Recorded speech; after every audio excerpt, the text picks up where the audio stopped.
Today I'm going to show you how to build a complete roasted chicken dinner and not just cook the chicken, but make every part work together. The night before, we're going to want to brine our chicken.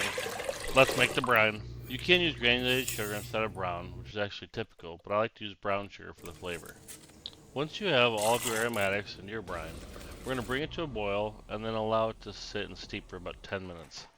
We are then going to strain the aromatics out of the brine. We're going to strain the brine into an ice water bath made up of 8 cups of ice water. Add the chicken and put it in the fridge overnight. The next day, you want to pull your chicken out of the fridge, strain the brine off of it, and allow it to air dry for several hours. I did this and then patted it dry with a paper towel to ensure that this outside was as dry as possible. We're going to spatchcock this chicken by removing the backbone. As you can see, I show the lines of where you need to follow for the backbone. I start in the back, and you can see the knife goes right through. You shouldn't be cutting through any thick bones here. If you run into a lot of resistance, you need to stop and then reevaluate, because the knife should go through pretty easily. If you notice here, as long as I follow my score lines and follow the outside of the backbone, the knife pulls right through without any issue. And take the backbone out. I'll save that for stock. The point of spatchcocking the chicken is so that the skin is all faced up, and so we can get as much crispy skin as possible.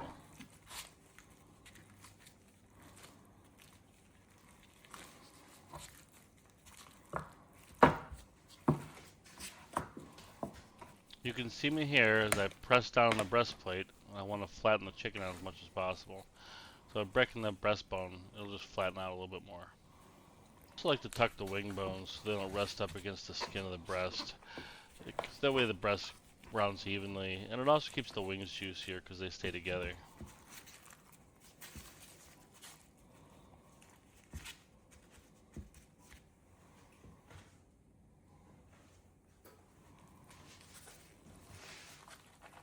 Use my fingers to gently lift the skin up. You want to make sure you're gentle so you don't rip it. Here I'm taking a half a stick of butter and cutting that in half. I'm going to stick one in each side of the breast. This is a very basic recipe, and so I'm just using straight butter. If you want to get fun, you can use compound butter made up whatever you want, but you just want to be careful because the chicken's already been brined. Remember that if you brine your chicken, it's going to already have seasoning and already have salt in it, so you're going to need to be careful. If you make a compound butter, don't add any salt to it. Just add herbs and seasonings. As you can see, I like to spread the chicken skin out as much as possible so that it touches the surface of the pan.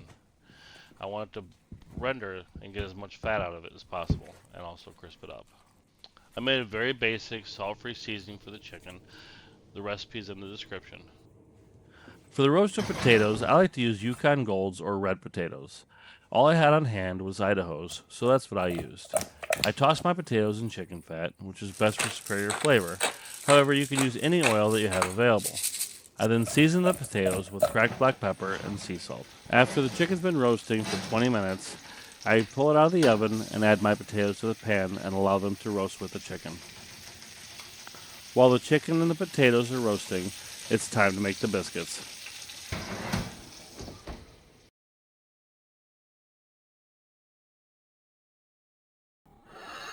These laminated buttermilk biscuits are insanely flaky, and they're all butter. And I'll show you how to make them right. We begin by lightly greasing an iron skillet. The night before I make my biscuits, I measure 2 cups of self-rising flour into a metal bowl, and I chill it in the fridge. At the same time, I place 1 stick of salted butter and the grater in the freezer.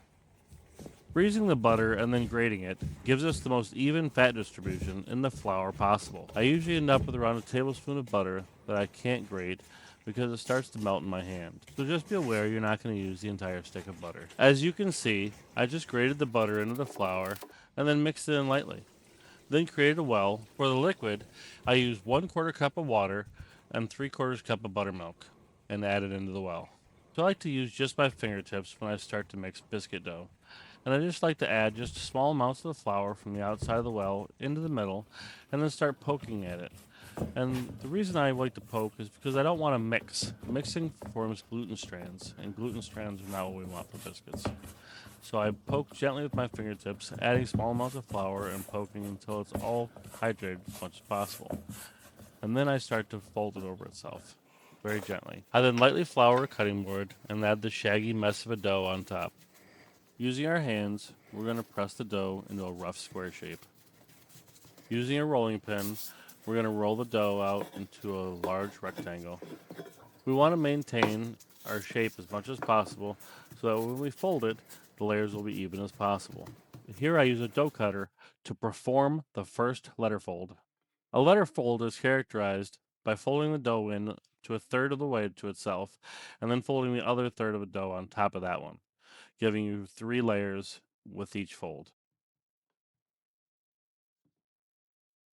Here I repeat the process and do another letter fold.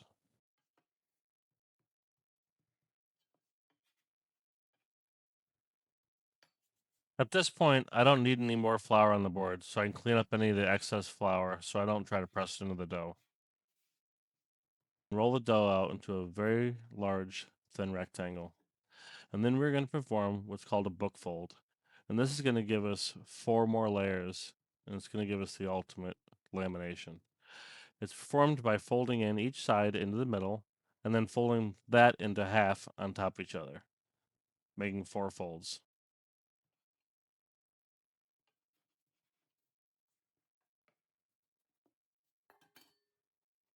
Finally, we're going to roll the dough until it's about 3/4 of an inch to an inch thick.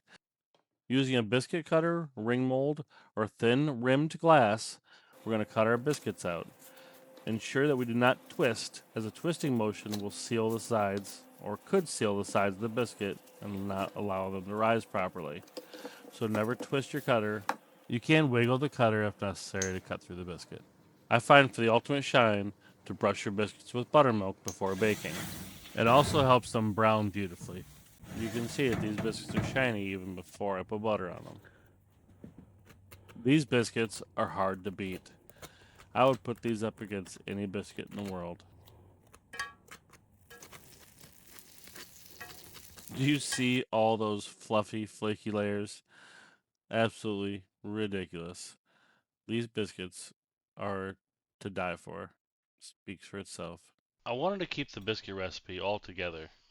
Although in our roasted chicken timeline, we haven't baked the biscuits yet. Once the chicken's been roasting for 45 minutes, I like to check the temperature. Ideally, I'm looking for a temperature from 158 to 160. Once there, I go ahead and I turn my oven up from 400 to 450 and I allow it to preheat and allow the chicken to finish roasting at that slightly hotter temperature. This is also the temperature that we need to bake the biscuits. So as soon as the chicken's done and it hits approximately 162, I remove it from the oven and I put the biscuits in immediately. While the biscuits are baking, I go ahead and I finish the potatoes on the stove and then I do the green beans after. This is one of those cases where less is more. A little bit of chicken fat, salt and pepper, and these are absolutely amazing roasted potatoes. I then also go ahead and I saute the green beans in the leftover chicken fat as well, which is a little bit of salt and cracked black pepper. And then I finish it with some sliced garlic at the end. I don't want to put the garlic in until very at the last moment so it doesn't burn.